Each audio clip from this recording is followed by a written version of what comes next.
आगरा का एक सबसे फेमस होटल। उस होटल में दो जर्मन ऐसे लोग आकर रहते हैं जो कि आगरा घूमना चाहते हैं। अब उन्होंने आगरा घूमने का प्लान भी किया, होटल भी उन्होंने ले ली, लेकिन उन्होंने जो कुछ भारत में आकर किया वो काफ़ी ज़्यादा शर्मसार था। आखिरकार वे दोनों सिर्फ भारत घूमने आए थे, वो भी खासकर आगरा के बारे में उन्होंने काफ़ी ज़्यादा सुना था। एक का नाम था जॉर्ज और दूसरे का नाम था बबल। जॉर्ज और बबल दोनों ही अच्छे दोस्त थे, जर्मनी से आए थे।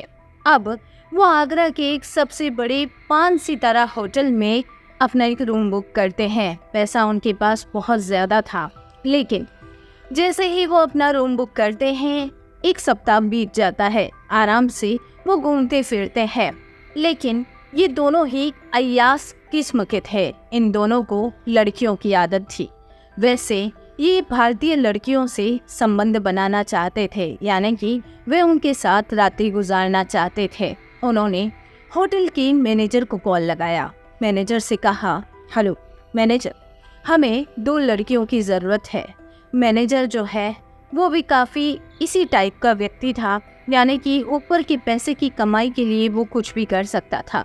वैसे भी हम सब जानते हैं कि होटल हो, मैनेजर होटल हो, ओयो रूम्स हो, कहीं पे भी ये जो रुकने की जगह होती है, यहाँ पर हर प्रकार की सुविधाएं तो होती ही होती है, तो लड़कियाँ कोई बड़ी बात नहीं थी। ऐसे में मैनेजर काफ़ी खुश हो जाता है। ऊपर की आमदनी की बात जो थी, मैनेजर कहता है, ठीक है सर, अभी इसी समय जो है मैं आपको व्हाट्सएप पे कुछ लड़कियों की फ़ोटो भेजता हूँ। अब जहाँ मैं बात करूँगी मैनेजर जैसे ही फ़ोन रखता है, उससे पहले कह देता है कि आपको आपके व्हाट्सएप पर बहुत सारी लड़कियों की फ़ोटो आने वाली है। आप उसमें से जो लड़कियाँ आपको चाहिए उनकी फ़ोटो फिर से मुझे रीसेंड कर देना, जिससे मैं वो लड़कियाँ आपको अवेलेबल करवा दूँगा। लेकिन सबसे बड़ी बात कि जॉर्ज और बबल की आयु यानी उम्र जो थी वो काफ़ी ज़्यादा थी, यानी कि जॉर्ज और बबल जो है वो 50 साल से ऊपर थे। अब ऐसे में उन्होंने जिन लड़कियों को चुना वो काफ़ी कम उम्र की थी। उन्होंने मैनेजर को तुरंत 2 लड़कियों की तस्वीरें फिर से सेंड कर दी कि हमें ये 2 लड़कियां चाहिए। मैनेजर खुश हो गया। मैनेजर ने तुरंत फ़ोन पे कहा, ठीक है सर, 1 घंटे का समय दीजिए, लड़कियां आपको मिल जाएगी। उसके बाद क्या था, मैनेजर ने तुरंत उन दोनों ही लड़कियों का बंदोबस्त किया। एक का नाम था रिया और एक का नाम था प्रिया। रिया और प्रिया जैसे ही जॉर्ज और बबल के सामने आती है, पहली बार भारतीय इतनी सुंदर लड़कियां, खूबसूरत सी, जैसा उन्होंने सोचा नहीं था। 50 साल के बुजुर्ग बुढ़े, उनको कभी ऐसा एहसास ही नहीं हुआ कि भाई इतनी खूबसूरत लड़कियां जो है वो इंडिया में भी होती हैं। नतीजा, वे दोनों भी रिया और प्रिया के साथ मस्ती करने लग जाते हैं। वैसे वे लड़कियां काफ़ी संस्कारी थी, लेकिन उन्हें पैसे की ज़रूरत थी। ऐसे में रिया और प्रिया दोनों ही के साथ जॉर्ज और बबल काफ़ी गलत करते हैं, उनके साथ शारीरिक संबंध बनाते हैं। लेकिन ऐसे में इन लड़कियों के साथ जितना दर्दनाक हादसा होता है, लड़कियां अस्पताल में भर्ती तक हो जाती है।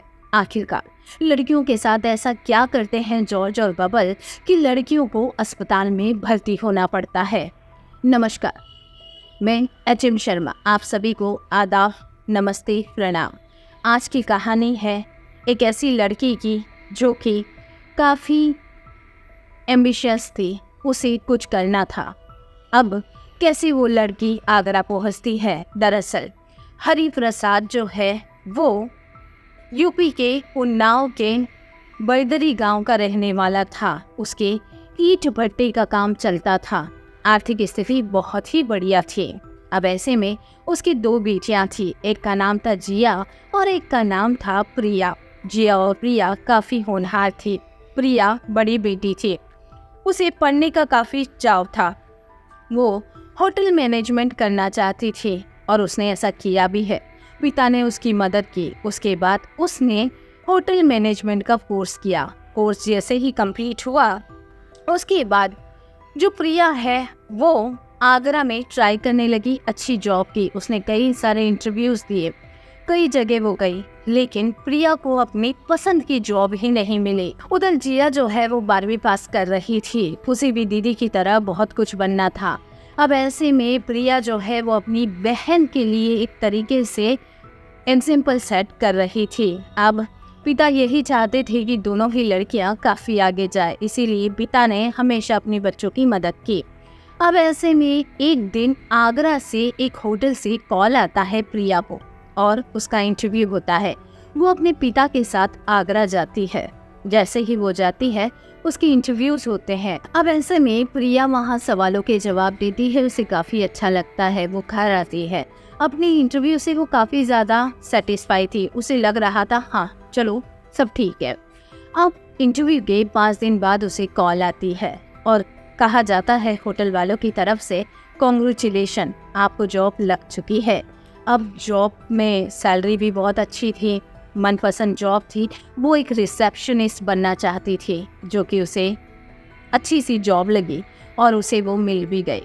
अब ऐसे में सबसे अच्छी बात ये थी कि प्रिया को होटल वालों की तरफ से ही एक रूम भी दे दिया गया था रहने के लिए, क्योंकि वो नाव से कब आती। अब ऐसे में प्रिया अपने पापा से विदाई लेकर, यानी उन्हें टाटा नमस्ते कहकर जो है वो आगरा के लिए रवाना होती है एक नई उड़ान भरने के लिए।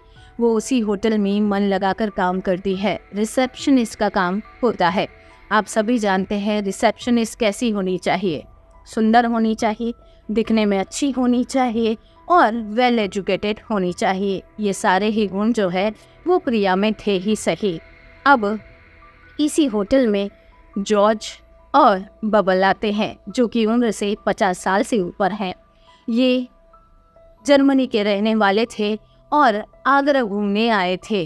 अब ऐसे में होटल में वे रूम लेते हैं, वे आगरा घूमते हैं, लेकिन इसी दौरान वे काफ़ी ज़्यादा चिल के मूड में होते हैं, या यूँ कहें कि अब उन्हें लड़कियों की तलाश होती है। उनका विचार होता है कि क्यों ना हम भारतीय लड़कियों के साथ जो है वो शारीरिक संबंध बनाएं। अब ऐसे में वे होटल के मैनेजर को कॉल लगाते हैं, उससे कहते हैं हमें 2 लड़कियों की ज़रूरत है। उसके बाद मैनेजर 2 लड़कियों को भेजता है। अब ऐसे में प्रिया जो है वो कहीं ना कहीं मैनेजर के झांसे में आ जाती है। मोटी रकम जो कि काफ़ी ज़्यादा थी, प्रिया ने सोचा था थोड़ा बहुत जुगाड़ हो जाएगा। उसने ये भी नहीं सोचा था कि अंदर क्या होने वाला है, सिर्फ उसे ये लगा था कि थोड़ा बहुत इंटरटेन करना पड़ेगा। प्रिया के साथ साथ एक लड़की और थी जिसका नाम था जिया। प्रिया और जिया जैसे ही बबल और जॉर्ज के कमरे में जाती है, इतनी सुंदर लड़कियों को देखकर जॉर्ज और बबल काफ़ी खुश होते हैं, जो कि पहले से ही ड्रिंक वगैरह कर रहे थे, मौज मस्ती कर रहे थे। वे जिया और प्रिया को ऑफर करते हैं ड्रिंक के लिए, दोनों ही लड़कियां मना कर देती हैं।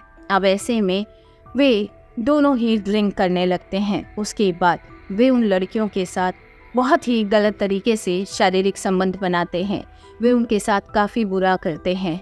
ऐसे में दोनों ही जो है वो काफ़ी कुछ भी नहीं कह पाती, क्योंकि उन्होंने भी इसके बदले में मोटा पैसा लिया है और ये सिलसिला जो है वो रात भर चलता रहता है। अब इसी दौरान जहाँ सुबह होती है, जिया और प्रिया अपने अपने काम पर चली जाती है, लेकिन जॉर्ज और बबल जो होते हैं वो प्रिया को भूल नहीं पाते हैं। जॉर्ज और बबल प्रिया को फंसाने की सोचते हैं। वो ये सोचते हैं कि क्यों ना प्रिया को फंसाया जाए। वो एक जाल डालते हैं। वो होटल के मैनेजर से कहते हैं वैसे तो हम आगरा घूम रहे हैं और हम आगरा घूम भी चुके हैं बहुत सारा, लेकिन हमें बहुत सारी छोटी छोटी जगह है जिसके बारे में पता नहीं है। क्यों ना आप प्रिया को हमारे साथ 2 दिन के लिए भेजो, जिससे कि वो हमें पूरा आगरा दिखा दे। अब ऐसे में मैनेजर को उन्होंने ऊपर की थोड़ी बहुत रकम देने की पेशकश भी की थी और मैनेजर ने प्रिया को समझाया कि सिर्फ तुम्हें आगरा घुमाना है, तुम जॉर्ज और बबल के साथ चली जाओ। प्रिया ने सोचा ठीक है चलो, उस दिन जो हुआ सो हुआ, ठीक है, उन्हें सिर्फ आगरा ही तो घुमाना है। ऐसा सोचकर प्रिया उनके साथ चल पड़ती है, लेकिन जॉर्ज और बबल का तो इरादा ही कुछ और था, प्रिया को फंसाने का। अब ऐसे में जॉर्ज और बबल जो है वो प्रिया के साथ घूमते हैं आगरा में और हर जगह जो है छोटी बड़ी जगह देखते हैं, लेकिन जैसा कि प्लान था प्रिया को फंसाने का। अब 2-3 दिनों की बात थी, प्रिया जो है वो सब कुछ भूल चुकी थी। जॉर्ज और बबल जो है वो प्रिया के साथ काफ़ी अच्छे से पेश आ रहे थे। पहला दिन बीता और दूसरा दिन लग भी गया। अब ऐसे में वे काफ़ी ज़्यादा प्रिया जो है उनके साथ कंफर्टेबल फील करने लगी। अब ऐसे में जैसे ही ये लोग होटल के रूम में पहुंचे, प्रिया अपने कमरे में चली गई। ऐसे में जॉर्ज ने कॉल लगाया प्रिया को और कहा कि क्यों ना आप हमें खाने पर जो है वो ज्वाइन हो जाओ और ड्रिंक व्रिंक भी कर लेना। प्रिया ने सोचा चलो खाने की बात है, ऐसा सोचकर प्रिया उनके कमरे में चली जाती है। खाने के साथ साथ ड्रिंक का दौर शुरू होता है, जैसा कि प्रिया को फंसाना था। प्रिया को लगातार ड्रिंक पिलाते रहे, जिससे प्रिया पूरी तरीके से नशे में डूब गई। अब ऐसे में जैसा कि जॉर्ज और बबल ने सोचा था, वे दोनों ही प्रिया के ऊपर टूट पड़े। प्रिया के साथ ज़बरदस्ती करने लगे, उसके साथ शारीरिक संबंध बनाने लगे। प्रिया पूरी तरीके से मना करती रही, लेकिन उसने इतना ज़्यादा नशा कर रखा था कि वो अपने आप को संभाल ही नहीं पाई। ऐसे ही पूरी रात जो है दौर चलता रहा। सुबह हुई, प्रिया अपने कमरे में भाग कर गई, लेकिन जैसे ही प्रिया कमरे में पहुंची उसे कुछ सही नहीं लगा। उसकी तबीयत अचानक से खराब होने लगी। प्रिया डर सी गई। वो सीधा भागकर अस्पताल गई। डॉक्टर के पास जैसे ही प्रिया पहुंची, डॉक्टर ने प्रिया की जांच की। प्रिया की जांच करते हुए डॉक्टर ने कहा, तुमने जो रात में काफ़ी ज़्यादा शराब पी थी, उस शराब की वजह से तुम्हारे पेट में डिहाइड्रेशन हो गया है। इसी वजह से तुम्हारे पेट में बहुत गड़बड़ी हो चुकी है। और वो प्रिया को बहुत सारी दवाइयाँ देते हैं। प्रिया फिर से अपने रूम पर आती है। रूम पर आने के बाद प्रिया बहुत बुरी तरीके से रोती है, सुपक कर रोने लग जाती है। प्रिया को एहसास होता है कि कल रात उसके साथ क्या हुआ, क्या नहीं हुआ। प्रिया को बहुत रोना आता है। प्रिया कसम खा लेती है कि अब वो जॉर्ज और बबल से दूर रहेगी। अब दूसरा दिन आता है। जॉर्ज और बबल जो है वो प्रिया को इनवाइट करते हैं फिर से खाने और ड्रिंक के लिए। प्रिया साफ तौर पर मना कर देती है कि मुझे नहीं आना। उसके बाद जॉर्ज और बबल फिर से अपने होटल के कमरे में आ जाते हैं। प्रिया भी अपने रिसेप्शन के काम पर लौट आती है। अब ऐसे में जॉर्ज और बबल जो कि प्रिया को देखते हैं, वही जॉर्ज और बबल प्रिया से कहते हैं कि प्रिया उस दिन के लिए हमें माफ़ कर दो। प्रिया कुछ भी नहीं कहती है। प्रिया अपना काम करती है। जॉर्ज और बबल दोनों ही जर्मनी लौट जाते हैं। उसके बाद प्रिया वहीं पर काम करती है, वहीं के एक अच्छे से लड़के से शादी भी कर लेती है और उसके बाद प्रिया वहीं पर मैनेजर भी बन जाती है। और इस तरीके से प्रिया उस सदमे को या यूँ कहें उस घटना को एक बुरा हादसा समझकर भूल जाती है और अपनी ज़िंदगी में मूव ऑन कर लेती है। लेकिन उसे अपनी गलती का एहसास भी हो जाता है। फिलहाल जहाँ प्रिया की ज़िंदगी में एक यू टर्न आता है, एक गलती उसकी ज़िंदगी बर्बाद कर सकती थी और की भी है, लेकिन प्रिया समय से संभल भी गई। अब ऐसे में प्रिया की ज़िंदगी उसके पति के साथ काफ़ी अच्छे से गुजर रही है और वे उस होटल में मैनेजर है। दोस्तों, आज की कहानी से हमें सिर्फ इतना पता चलता है कि हमें अपनी बेटियों को अच्छी शिक्षा देनी है कि वो जीवन में कहीं पे भी रहे, उन्हें किस तरीके से किस व्यक्ति के साथ कैसा बर्ताव करना है। फिलहाल आज की कहानी आपको कैसी लगी मुझे कमेंट बॉक्स में ज़रूर बताएं। मिलते हैं नेक्स्ट एपिसोड में। तब तक के लिए सभी को आदाब, नमस्ते, गुड बाय।